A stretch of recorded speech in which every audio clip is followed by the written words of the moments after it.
Thanks again for coming out and covering our program. This is always a big week and a very important week for our program. So that's Toledo week. There's certainly games as you go through the season that you're worried if your guys are going to be up for it, and that's never a concern with this week.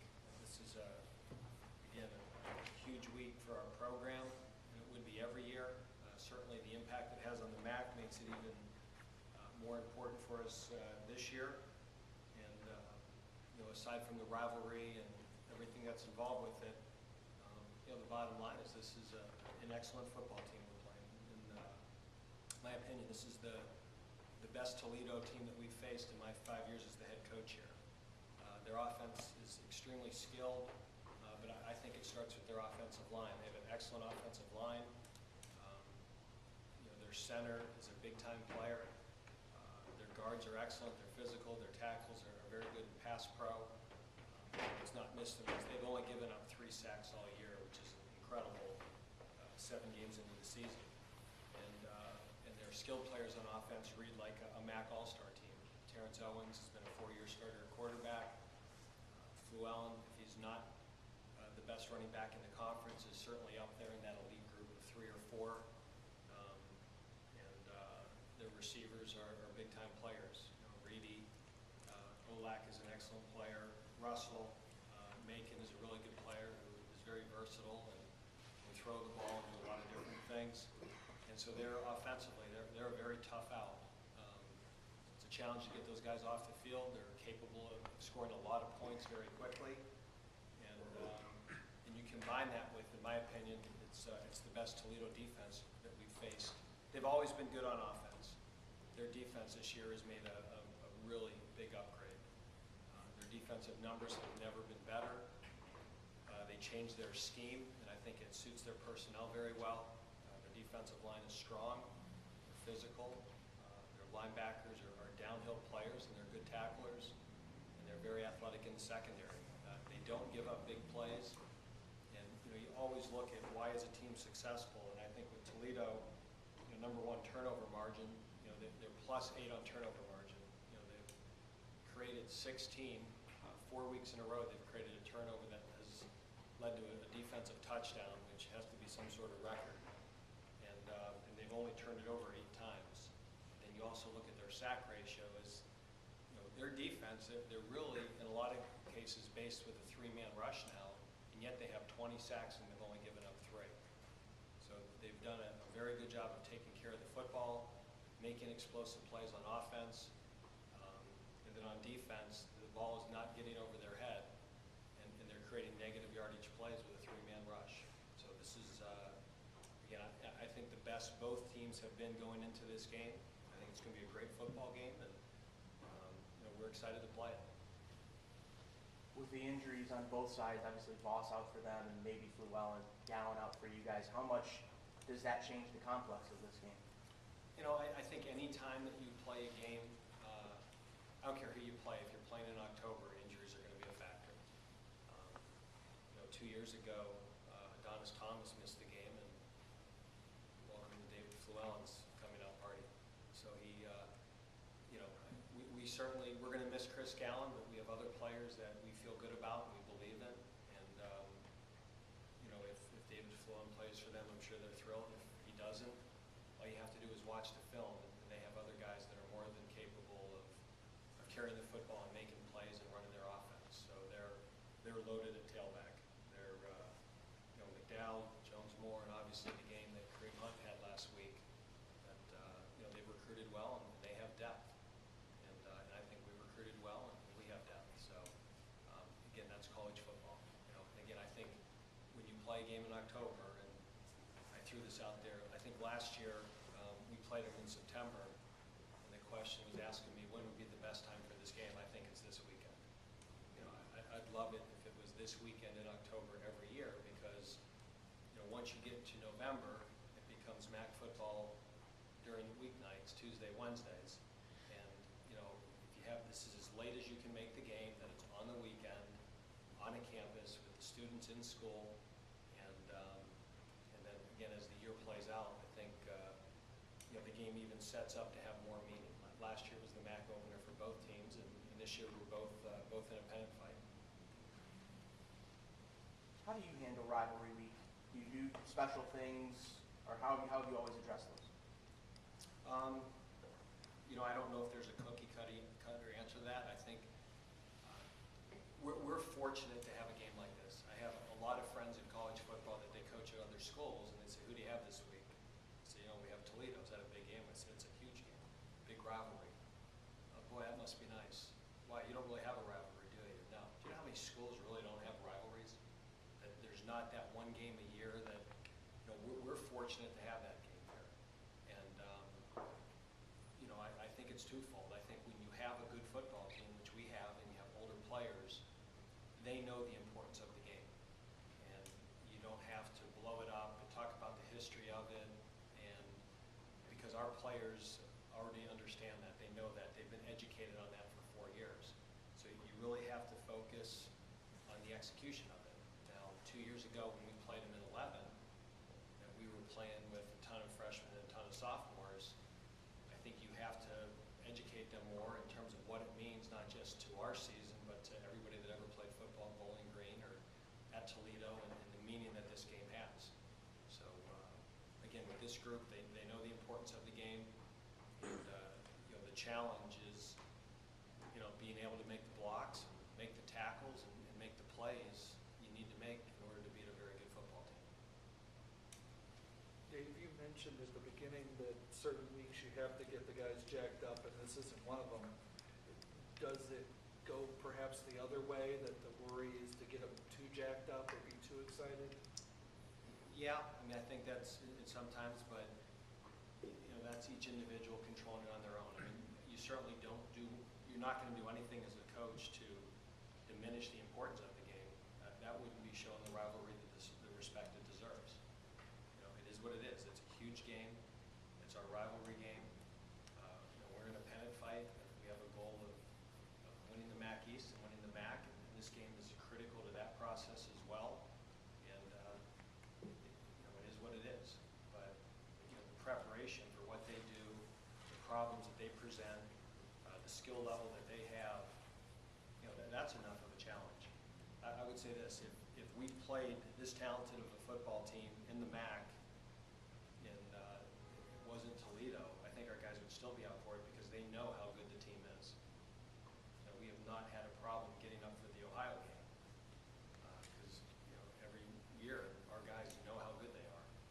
The fact that it is a talented team and it is our geographic rival and our historical rival, it even makes it bigger. What have you seen on the practice field? Have you seen that right level, or is it too high, too low? No, it's again, this is always the good news, bad news. It's great to have a bye week, and it's great to have extra time. It's almost like an opener, though. I think sometimes it's too much time. It'd be nice if it was a 9-day break or a 10-day break. So our practice has been good. It's been focused. The bye week helped us certainly from a health standpoint in some cases. But again, they're a good football team, and there's a lot to prepare for. But I think sometimes when you get a bye week, you can make a mistake as a coach, and with the extra time, over-preparing or giving the players too much, that you got to be very careful that you don't increase the volume of offense you have or the volume of defense, because when we play the game, it's still going to be 60 minutes. There's still going to be roughly 65 to 85 plays on both sides of the football. And I've made that mistake before. You get 2 weeks, and there's a balance of how much offense and how much defense to get ready. And sometimes when you have a bye week, you expand that boundary a little bit, and then your players can't execute the core things you need to execute. So that's been a little bit of a balancing act this week. Obviously, this is a big game for you guys, but for them, if you win, you effectively end their chances of getting to the championship game in Detroit. Have you talked about that at all? No, our motivation is for Bowling Green. It's not against. I think in a situation that one team is maybe 2-5 and the other is 6-1, that becomes a motivation. But they're trying to win the MAC West. We're trying to win the MAC East. Our goals are what we want to do, not necessarily focused on trying to prevent them from doing something. That's a natural outcome if we do what we need to do. So that again, we're for Bowling Green. You have Jared Cohen starting for Chris Gowan, that'd be correct? Yes. And he redshirted last year, came from a junior college. Can you just talk about his strengths and what you feel he's going to bring Saturday? I mean, he's a good player. He had a shot against Kent and made a huge play for us in that game. You know, he's a guy that even going into the we had made a decision going into the Mississippi State game to roll him in there anyways. He was going to play. He was going to be on a 2-for-1 roll with Chris in Mississippi State, and it just so happened when Chris got hurt, you know. But he had been preparing and running a lot with the ones before that. So in retrospect, we're certainly glad we did that. He should be more prepared because we did that with him last week. But obviously, this will be his first start, and it's a heck of a week for it to happen. Do you change a lot offensively with Chris out at this point? Not a lot, John, because I mean, that position in our offense for years was the focal point. And the great thing about with the development of Sean Joplin, with the development of Ryan Burbrink, with Ronnie Moore, our offense has been a much more spread it out. I mean, when we throw the football, you know, we're an equal opportunity throwing team now. If you can get open and the coverage dictates that you should get the ball, so be it. You know, we haven't forced the ball to that position as much as we had in the past. So, I mean, we'll run our offense. You know, if Jared is the open receiver and the concept and the coverage dictate that the ball goes there, then great. If it doesn't, you know, we weren't force-feeding Chris Gallen either. Matter of fact, Chris was getting a lot of, you know, what we call hard corner coverage. And I think because of how we finished up last year, Chris was getting a lot of attention this year, and that's one of the reasons I think that Burbrink and Joplin have had better years. So it'll be interesting, you know, how we get defended, how they view us. And behind him, are you still kind of on the fence with Reddick at this point, or? Yeah, we've been repping T.O. Redding. You know, we wanted to redshirt him, but with Chris's injury, he's coming along. He's a playmaker, and we still have a lot of football left. So we'll see what happens. You know, if we can stay healthy, you know, he might still redshirt, but we're getting pretty thin there now. And you know, as we push forward with our goal of winning the MAC East, if we need him to play to win the MAC, we'll play him. You know, he was one of those guys we had as red alert that you want to redshirt him, but if injuries dictate, and again, we're getting thin at the position. And really, it's Chris, and then you know we hope to have had Dieter this year when that ruling went against us. It was almost like having an injury. But Heath Jackson, you know, can play. Hervé Kobe can play. You know, Sean Joplin is capable of playing more than one position. Ryan Burbrick is capable of playing more than one position. You know, we still have a good core group of about 6 guys that we feel can play and help us win. When David Fluellen went down for them last week, did you see a whole lot of difference when Kareem Hunt came in or Damian Jones-Moore came in? No. I mean, they ran their offense. I mean, Kareem Hunt looked great. I mean, how many yards did he have? He had, what, 150 or something? 153 or something. Yeah. I mean, so you give it to Flo, and they average about 7 or 8 a carry. And they give it to Hunt, and they average about 7 or 8 a carry. So, you know, we were aware of Kareem. We knew him out of high school. He was a heck of a player, and no, I mean, they ran their offense, and he looked really good doing it. So, you know, again, you always want to be at your best. We'd love to have Chris Gallen, and I'm sure they'd love to have Voss. And, you know, I'm sure they hope Fluellen's available, but they have other good players, as do we. And again, that's football. Again, you play a game in October, you can almost predict this is going to happen. How important is this game for the local recruiting now for you guys? It's very important. It gives you bragging rights for a year. So, I mean, again, I can't make it bigger than it is, and you're not going to minimize this game. It's huge. You know, I would say most games, you know, you have the 24-hour rule that you celebrate it for 24, you mourn it, and we'll do that with this one. But when the season's over, you certainly enjoy the benefit of winning this game and recruiting for the next 9 months. So it's an important game on a lot of fronts. You know, and again, you do that during the season. At the end of the year, there's always a handful of games. It seems like the ones you lose, you mourn them a lot longer than celebrate the ones you win. You know, I knew last year, you know, certainly in the the off season. It bothers you don't win this game, and it really bothered our guys that we didn't win the Kent game. And you don't enjoy the Ohio win as much as those losses hurt you and sting you. And I think that's just the nature of what you do. You always look at what could have been. And in this game last year, we didn't play well. It was early in the year. They played extremely well, and we didn't. So they beat us.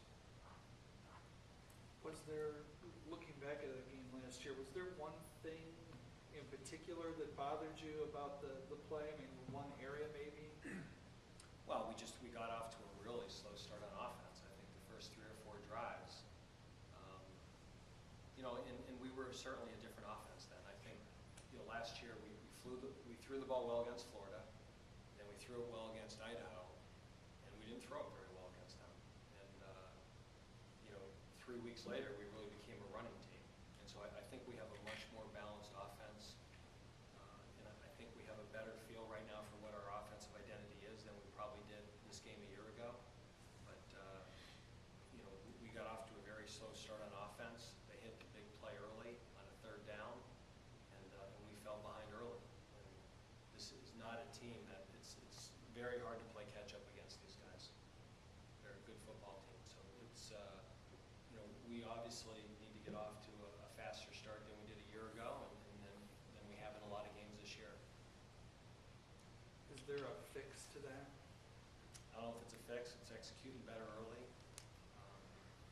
Sometimes I think it's a function a little bit when you are more of a running football team, and it sometimes takes a little longer for that to set in.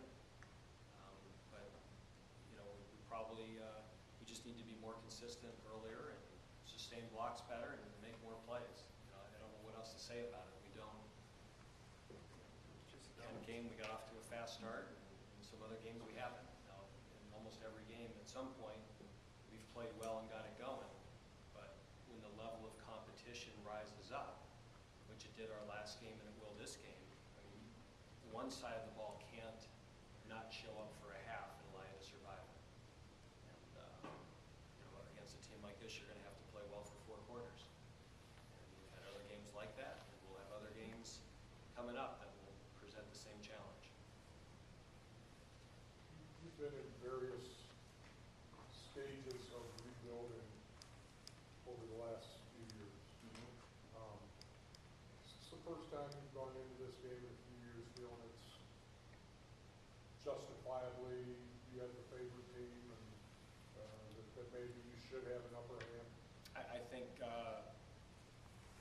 think right now that I would say in 09, I think the teams were very similar. I thought we had a little better team then. I thought in 10 and 11, they had a much better team that we were really going to have to play at a very high level and overachieve to win those games. And obviously in 10 we didn't.